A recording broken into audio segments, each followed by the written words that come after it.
Къщичка на колела, глава 3. Защо не трябва да се прекъсват старите хора? Който не вярва, нека прекъсне баба си и ще види как ще се забрави къде са и очилата. Какъв чуден чичо! Пак разперило крилца лястовичето. Гого потъркал очите си.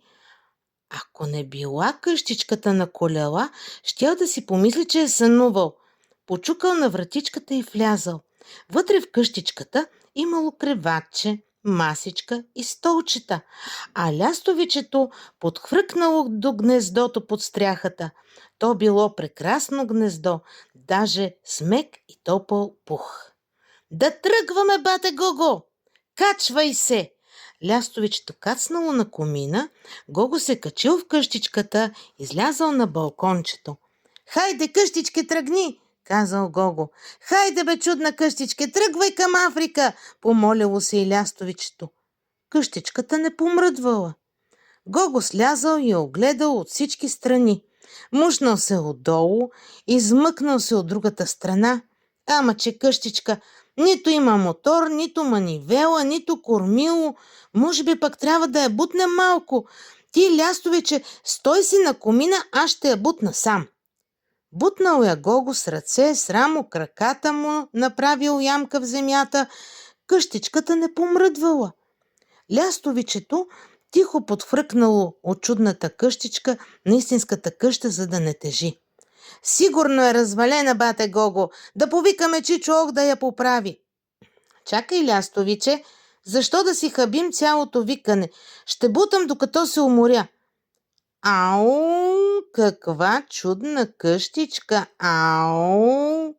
Кикой, кики, кики, кия, кика, кика, попитало малкото жабе. Така извикал и така се очудил Шарко. Едно малко смешно кученце, шарено като стара попивателна. Не се чуди, Шарко, а помагай, бутай колкото сила имаш. Дадено, бате Гого, ако къщичката тръгне, ще ме повозиш ли? Добре, Шарко, но ние отиваме далече, чак в Африка. Африка! Вземи ме с теб, бате Гого, ще пазя къщичката. И Шаро опрял чело на къщичката. Така силно бутал, че чак опашката му се вирнала.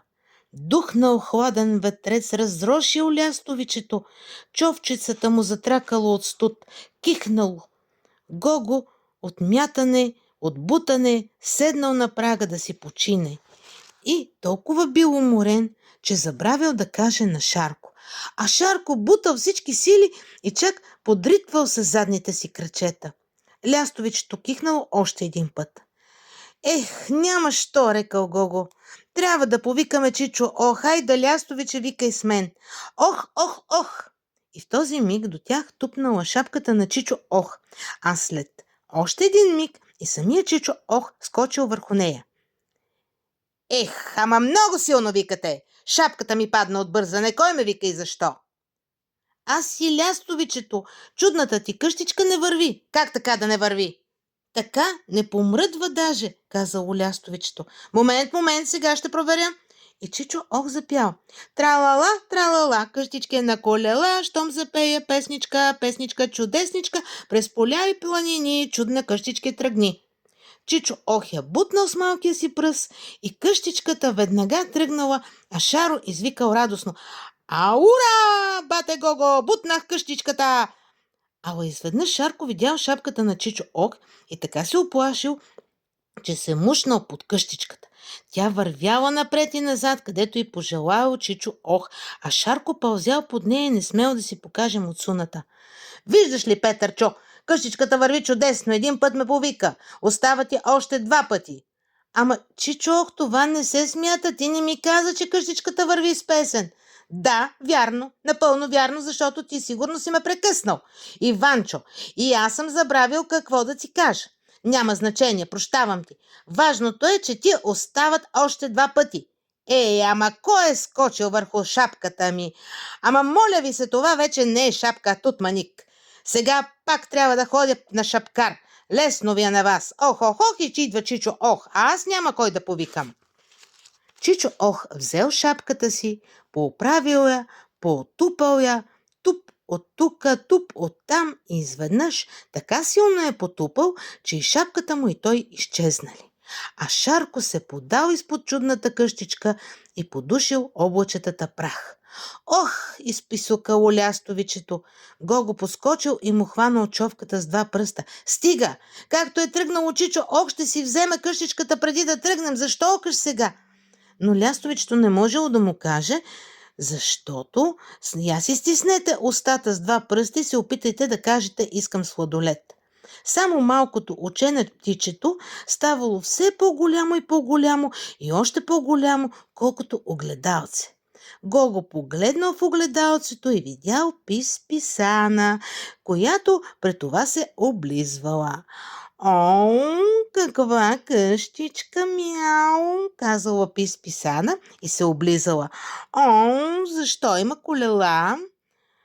Има едни такива, каквото и да направят, каквото и да кажат, все се облизват. Добър ден и се облизват. Лека нощ и се облизват. Отиваме до Африка. О, вярно ли, бе, бате Гого? Тя просто не вярвала на кучетата и се облизала. О, може ли и аз да дойда? О, така обичам пътешествията. Може Пис-Писано, но няма да закачаш лястовичето и няма да охкаш и ще пееш.